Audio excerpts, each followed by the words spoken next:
अस्सलामुअलैकुम स्टूडेंट, कैसे हैं? खैरियत से हैं? ठीक हैं?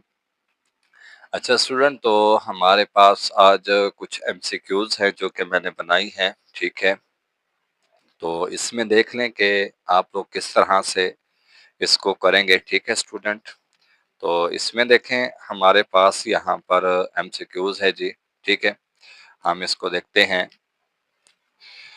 हमारे पास सबसे पहले एमसीक्यूज है स्टूडेंट के अंडर रूट 7 क्या है हमारे पास? इंटीजर है, रैशनल नंबर है, इर्रेशनल नंबर है या फिर नेचुरल नंबर है। ठीक है, अंडर रूट 7 जब आप इसको सिंप्लीफाई करेंगे या कैलकुलेटर के ऊपर आंसर करेंगे तो ये हमारे पास किस में आएगा? ये आगे इनफाइनाइट नंबर्स में आएगा। ठीक है, तो ये हमारे पास क्या है? इर्रेशनल नंबर है, क्योंकि हम इसे पी ओवर क्यू की फॉर्म में भी नहीं लिख सकते। ठीक है, तो इसका ऑप्शन हमारे पास कौन सा बन रहा है स्टूडेंट? सी बन रहा है। उसके बाद पाई एंड ई। ठीक है, पाई और ई हमारे पास दोनों क्या है? नेचुरल नंबर्स हैं, इंटीजर्स हैं, रैशनल नंबर हैं या फिर इर्रेशनल नंबर हैं। तो ये दोनों भी क्या है? इर्रेशनल नंबर हैं। ठीक है स्टूडेंट, आपकी बुक में भी इसका आंसर मौजूद है, बुक में एमसीक्यूज भी मौजूद है। उसके बाद उसने कहा है if N is not a perfect square then under root N. वो आपसे ये कह रहा है कि एन अगर आपके पास परफेक्ट स्क्वायर ना हो, मिसाल के तौर पर ये पहले वाली जो एमसीक्यूज है, अंडर रूट 7, 7 आपके पास क्या है? परफेक्ट स्क्वायर नहीं है, तो वो आपके पास क्या कहलाता है? रैशनल नंबर कहलाता है, नेचुरल नंबर कहलाता है, इंटीजर कहलाता है या फिर इर्रेशनल? तो इसका आंसर क्या आएगा स्टूडेंट? इर्रेशनल नंबर आएगा। ठीक हो गया। उसके बाद under root 3 plus under root 5। ठीक है, ये आपकी बुक में एक बॉक्स बना पड़ा है नोट में। ठीक है, नोट लिखा पड़ा है ऊपर, उसमें होगा आपके पास के इर्रेशनल नंबर प्लस इर्रेशनल, यानी कि दो अगर इर्रेशनल नंबर हो उनको हम सम करेंगे, जमा करेंगे, उसका जवाब क्या आएगा? होल नंबर आएगा, इंटीजर आएगा, रैशनल नंबर आएगा या फिर इर्रेशनल नंबर? तो इसका जो करेक्ट आंसर है वो स्टूडेंट क्या है हमारे पास?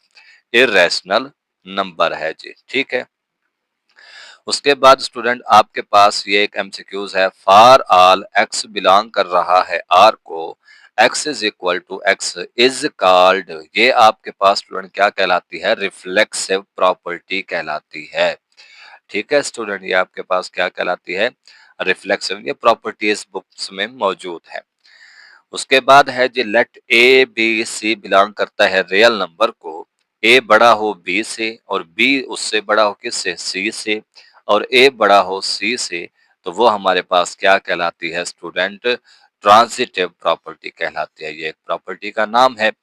उसके बाद लिखा हुआ है 2 power X multiplied by 8 power X is equal to 64। उसने कहा है आपके पास एक्स की वैल्यू क्या होगी? तो इसको मैं आपको थोड़ा सा सिंप्लीफाई करके बता दूं कि इसका आंसर आपके पास क्या आएगा। मैं इसको लिख लेता हूं जी। 2 power X multiplied by 8 power x है स्टूडेंट, और यहाँ पे है 64। अब देखिए जी, हमारे पास यहाँ पे है 2 पावर एक्स मल्टीप्लाइड बाय, इसको मैं लिख सकता हूँ 2 पावर 3 एक्स। ठीक है, क्योंकि 2 दूनी 4, 4 दूनी 8। ठीक है, और यहाँ पे पावर के ऊपर पावर है तो कितना आ जाएगा? 3x आ जाएगा। और इसको हम लिख सकते हैं 2 रेज़ पावर 6। ठीक है, 64 के आप फैक्टर बनाएंगे तो यहाँ पे आपके पास आएगा, ये कितने हो जाएंगे? 4x is equal to 2 power 6। Base एक जैसी है तो हमारे पास पावर्स आ जाएंगी 4x इज इक्वल टू 6 के। अब x इज इक्वल टू 6/4, इसको आप डिवाइड करें, 3 आएगा इधर और इधर क्या आ जाएगा? 2। ठीक है, 2 की बारी जाएगी, तो इसका हमारे पास करेक्ट आंसर कौन सा है स्टूडेंट? यहाँ पे ए ऑप्शन है। उसके बाद हमारे पास है जी कि लेट ए बी बिलोंग करता है आर को, अगर ए बराबर है बी के और बी बराबर है ए के, इज कॉल्ड। ये आपके पास कौन सी प्रॉपर्टी है स्टूडेंट? सिमेट्रिक प्रॉपर्टी है। ठीक है, उसके बाद इसको आपने सिंप्लीफाई करना था कि अंडर रूट है 75 प्लस अंडर रूट 27। ठीक है, इसको हमने जमा करना था, तो जब हम इसको जमा करेंगे, ठीक है स्टूडेंट, तो हमारे पास इसका आंसर क्या आ जाएगा? थोड़ा सिंप्लीफाई करेंगे, ये 8√3 आ जाएगा स्टूडेंट। ठीक है जी।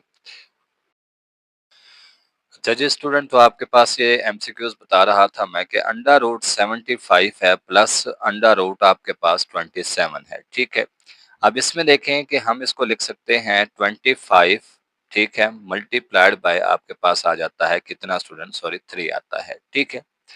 और यहाँ पर आपके पास क्या आ जाता है प्लस, इधर आप इसको मल्टीप्लाई करें 9 मल्टीप्लाइड बाय 3, ठीक है। अब ये 5 बाहर आ जाएगा 5, क्योंकि 5 का जज़र 25 है, इसका जज़र 5 आता है, अंदर क्या आएगा 3। 9 का जज़र आपके पास 3 आता है, बाहर आ जाएगा, अंदर रह जाएगा 3। अब 5 और 3 कितने हो जाएंगे, 8 अंडर रूट 3। तो ये इसका क्या है स्टूडेंट, फाइनल आंसर है। तो देखते हैं जी कौन सा है, ये मैंने लगाया ऑप्शन इसका 8 अंडर रूट 3। उसके बाद आपके पास है the product of 3 plus under root 8 और 3 माइनस अंडर रूट 8। इसको भी हम थोड़ा सा सिंप्लीफाई कर लेते हैं। ये है आपके पास 3 प्लस अंडर रूट 5, ठीक है, और यहाँ पे 3 माइनस अंडर रूट 5 है, इसको जरा चेक कर लें, हाँ जी 5 ही है, ठीक है। अब देखें यहाँ पर एक बार प्लस में है, एक बार माइनस में है, 3 स्क्वायर माइनस अंडर रूट 5, इसका भी क्या है स्क्वायर है, क्या आ जाएगा 9 माइनस 5, तो इसका आंसर आता है 4, ठीक है, जो कि आपके पास क्या है रैशनल नंबर है जी, ठीक है। तो ये इसका आंसर है। उसके बाद लिखा हुआ है n अंडर रूट और a पावर है जी m, ठीक है, इसको भी जरा आप लोग देख लें।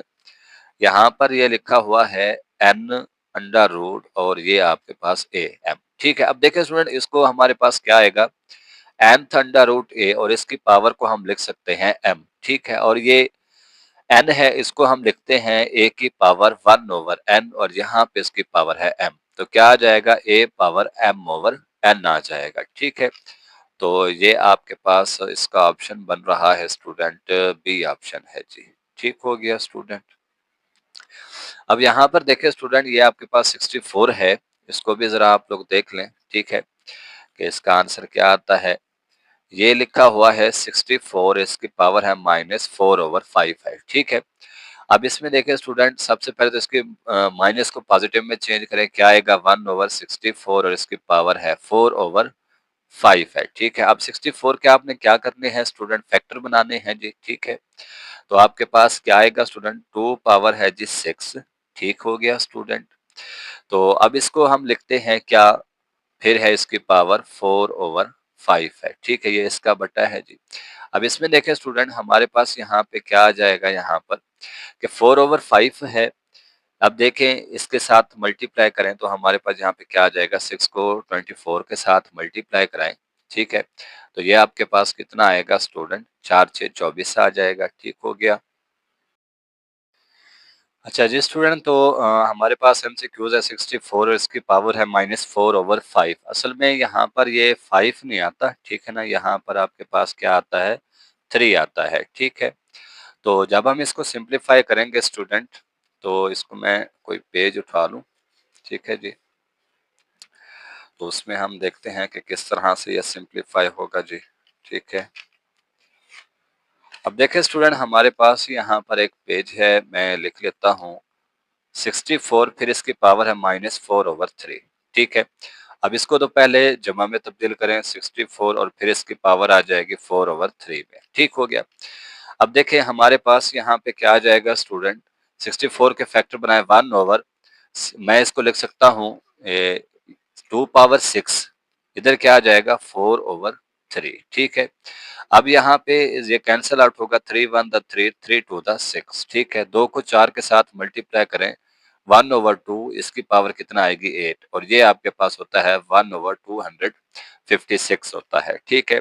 तो इसका आपसे आपके पास ऑप्शन है जी, ये बन रहा है ए ऑप्शन, ठीक है। आगे है प्रॉफिट का परसेंटेज है, किस तरह से निकालते हैं, ये आपके पास फार्मूला होता है profit divided by cost price, CP कहते हैं कॉस्ट प्राइस को, मल्टीप्लाइड बाय 100, तो इसका ऑप्शन आपके पास सी था। उसके बाद ये एमसीक्यू दोबारा से रिपीट हो रही है, तो इसको हमने पहले सिंप्लीफाई किया हुआ है, ये आपके पास क्या है 3 ओवर 2 है। उसके बाद ये आपके पास है कि 12 inch pizza is cut into 8 equal slice. What is the fraction of the pizza in one slice? ठीक है, तो इसको आपने किस तरह से सिंप्लीफाई करना है स्टूडेंट, इसका आंसर आपके पास आता था 1 ओवर 8, ठीक है जी स्टूडेंट। तो बिल्कुल इजी था सवाल थे, कोई मुश्किल नहीं है, ठीक है। तो बाकी इंशाल्लाह जो जो एमसीक्यूज मैं बनाता जाऊंगा, ये आपके पास चैप्टर 1 के एमसीक्यूज थे, ठीक है। तो इसको लाजमी जरा देख लीजिएगा, यहाँ पर आपने स्क्रीनशॉट लेना है तो वो भी ले लें, ठीक है। तो बाकी इंशाल्लाह फिर जैसे चैप्टर नंबर 2 के एमसीक्यूज बनाऊंगा वो भी मैं आपको सेंड कर दूंगा। ठीक है स्टूडेंट, तो आज के लिए इतना ही। बाकी इंशाल्लाह कल फिर एक्सरसाइज की तरफ चलेंगे। तो अल्लाह हाफिज।